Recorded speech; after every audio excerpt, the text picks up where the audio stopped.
السلام علیکم میرے سمجھدار پاکستانیوں، میرا نام ریحان طارق ہے اور آپ میرا یوٹیوب چینل اور فیس بک پیج دیکھ رہے ہیں کروڑ درود آقائے دو جہاں نبی مہربان محمد مصطفیٰ صلی اللہ علیہ وآلہ وسلم پر۔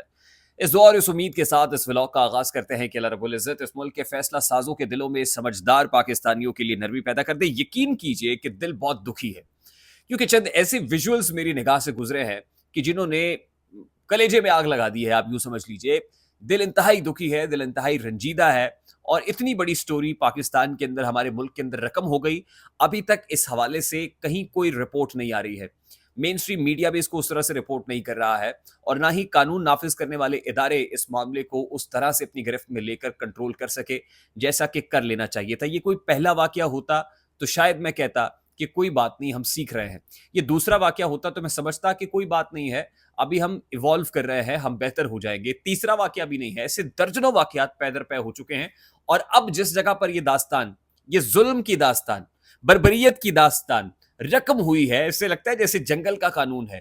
یہاں پر اس جگہ پر یہ تیسرا واقعہ ہے، صرف اس جگہ پر ہی یہ تیسرا واقعہ ہے، پہلا نہیں، دوسرا نہیں، تیسرا واقعہ ہے کہ لوگوں کے گھر جلا دیے گئے، فیکٹری جلا دی گئی، اور اس فیکٹری کے اندر جس پہ کہا گیا کہ غیر مسلم کی فیکٹری ہے، اس نے توہین رسالت، معاذ اللہ، اس نے توہین قرآن کی ہے۔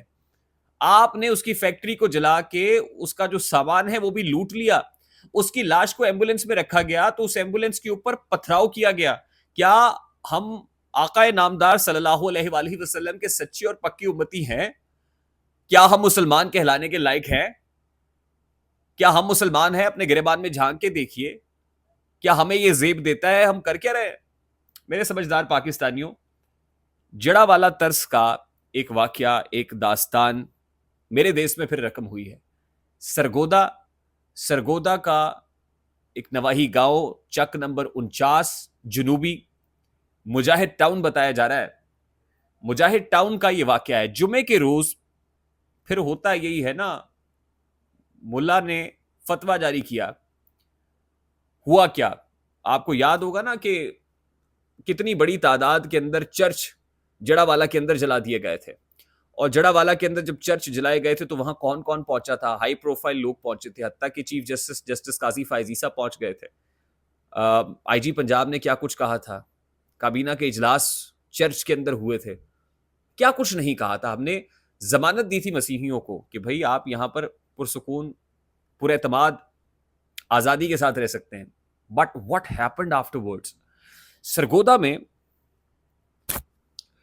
کیا کہوں، مطلب بلال مسیح نام کا ایک لڑکا ہے، یونس مسیح، ولد یونس مسیح، دو بھائی ہیں بیسیکلی، وہ ایک فیکٹری چلا رہے تھے، اور الزام یہ لگا کہ انہوں نے قرآنی آیات کو توڑ مروڑ کر کچھ لکھا، وہ لکھ کے پوسٹر ایک دیوار کے اوپر چسپاں کر دیا۔ کہا یہ گیا کہ انہوں نے قرآن پاک جلایا ہے یا قرآن پاک کی توہین کی ہے۔ رپورٹڈلی انہوں نے اپنی فیکٹری میں شاید بائبل کی کچھ ورسز ہے وہ لکھی ہوئی تھی۔ اب نہ سمجھوں کو کون سمجھائے غم کے ماروں کو، چاندی کھا گیا ستاروں کو۔ اس پر معاملہ شدت اختیار کیا۔ جمعے کے روز سے یہ مومنٹم بننا شروع ہوتا ہے، متعلقہ جو ڈی پی او ہے اس تک بھی بات پہنچتی ہے، تھانہ اس میں ایف آئی آر کا اندراج ہوتا ہے۔ صورتحال اس قدر تبدیل ہوتی ہے، موب لنچنگ ہوتی ہے نا ہمارے ہاں، آپ کو یاد ہوگا نا شری لنکا کے ایک باسی کو موب لنچنگ سے مار دیا گیا تھا۔ موب آتا ہے، سیکیورٹی تعینات ہوتی ہے، پولیس تعینات ہوتی ہے، پولیس والوں کے اوپر پتھراؤ کیا جاتا ہے، 10 پولیس اہلکاروں کو بدترین انداز کے اندر زخمی کر دیا جاتا ہے، اور اس فیکٹری کو، مسیحیوں کی فیکٹری کو، مسیحیوں کے گھروں کو مجاہد ٹاؤن کے اندر نظر آتش کر دیا جاتا ہے۔ اور جب نظر آتش کیا گیا، پولیس موقع پر موجود ہوتی ہے، مگر پولیس پر پتھراؤ ہوتا ہے۔ اچھا، اب نعرے کیا ہیں؟ میں صدقے یا رسول اللہ، لبیک یا رسول اللہ، اس کی آواز میں کیا میرے آقا، میرے اور آپ کے آقا جن کے ہم امتی ہیں، کیا انہوں نے کبھی کہا ہوگا وہ تو طائف میں جو پتھر مارے تھے لوگوں نے بازار میں، اوباش لڑکوں نے، اس کے اوپر بھی آقا نامدار صلی اللہ علیہ وآلہ فرشتہ آیا نا کہ آپ کہیں تو دونوں پہاڑوں کو ملا دیں، تو ان کا نہیں ہو سکتا ہے، ان کے آگے آنے والے لوگ جو ہے وہ جو ہے وہ بہتر راستے پر چلیں، یا اللہ تعالیٰ ان کو راستہ جو صراط مستقیم ہے وہ دکھا دے۔ یہ ہوا تھا، دعا کی تھی، خیر کی دعا کی تھی۔ لیکن ہم نے کیا کیا؟ ہم نے وہاں پر ان دونوں بھائیوں کی فیکٹری کو نظر آتش کیا، ہم نے مسیحیوں کے گھروں کو نظر آتش کیا, توڑ پھوڑ کی, اور یہ ویژولز اس وقت سوشل میڈیا پر اب وائرل ہونا شروع ہوئے ہیں. آج سیٹرڈے ہے, گزشتہ روز سے یہ واقعہ دوپہر سے ہو رہا ہے. آج اس کے چند ویژول سوشل میڈیا پر آنا شروع ہوئے ہیں سرگودا کے.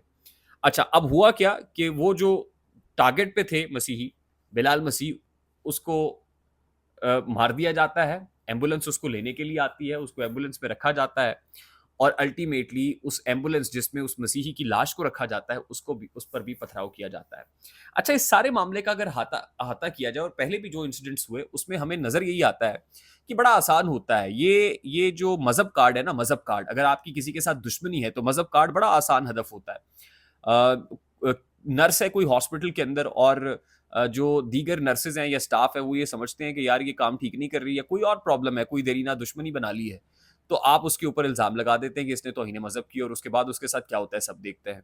یہاں پر فیکٹری میں بتایا یہ جا رہا ہے کہ کوئی لین دین کا تنازع تھا, اور لین دین کے اس تنازع کے اندر یعنی آسان حل اس ہدف یہ سمجھا گیا, کیونکہ یہ مائنورٹیز میں ہے, اب یہ مسیحی ہیں, تو ان کے اوپر الزام لگا دیا جائے, اور الٹیمیٹلی پورے کے پورے موب کو موبلائز کر کے تشدد کا راستہ اختیار کیا جائے, اور اس کے ذریعے سے یہ معاملہ. اب اس سے پورے ورلڈ کے اندر کیا میسج جاتا ہے, ہم کیوں نہیں سمجھ رہے ہیں. اور پھر وہ آئی جی پنجاب صاحب آج بھی وہی ہیں جو اس وقت تھے, جو جڑا والا واقعے میں تھے. انہوں نے اس وقت بھی یقین دہانی کرائی تھی, اس وقت بھی انہوں نے مسیحیوں کو بڑا کندھا دیا تھا, اور جا کے ان کو بڑی تسلیاں دی تھی. آج کیا ہوا, آج بھی آئی جی ہیں, آپ یہ ممکن کیوں نہیں بنا سکے.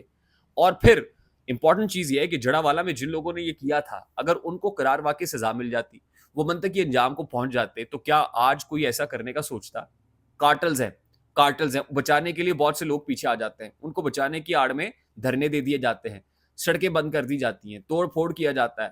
بھائی ڈرے اس وقت سے کہ جب یہ آگ آپ کے گھر میں پہنچ جائے گی. آگ لگی ہوئی ہے, کرفیو نافذ کیا گیا ہے, لیکن آپ سے چند لوگ شرپسند عناصر, میں کہوں گا لوگ بھی نہیں, میں شرپسند عناصر کہوں گا, جو سنبھالے نہیں سنبھلے. تو ایک اور میسیکر ہو گیا ہے جڑا والا کے بعد, سرگودا سانحہ سرگودا میسیکر, یہ ہو گیا ہے, یہ رقم ہوا ہے, اور اس طرح کے بے شمار سانحات ہوتے رہیں گے, ایک نہیں دو نہیں درجنوں ہوتے رہیں گے, جب تک ریاست ستو پی کے سوتی رہے گی, جب تک ریاست کمزوری ظاہر کرتی رہے گی, اور آہنی ہاتھوں سے وہ عناصر جو مذہب کی آڑ میں لوگوں کی جانوں کے در پہ ہوئے میں دشمن ہوئے, ان کے آہنی ہاتھوں سے نہیں نمٹا جائے گا, تب تک یہ معاملات ہوتے رہیں گے. آئی ہوپ کہ ریاست اب بھی جاگے گی اور اپنی رٹ کو قائم کرے گی. مجھے ریحان طارق کو اجازت دیجیے, اپنا بہت سارا خیال رکھیے گا. السلام علیکم.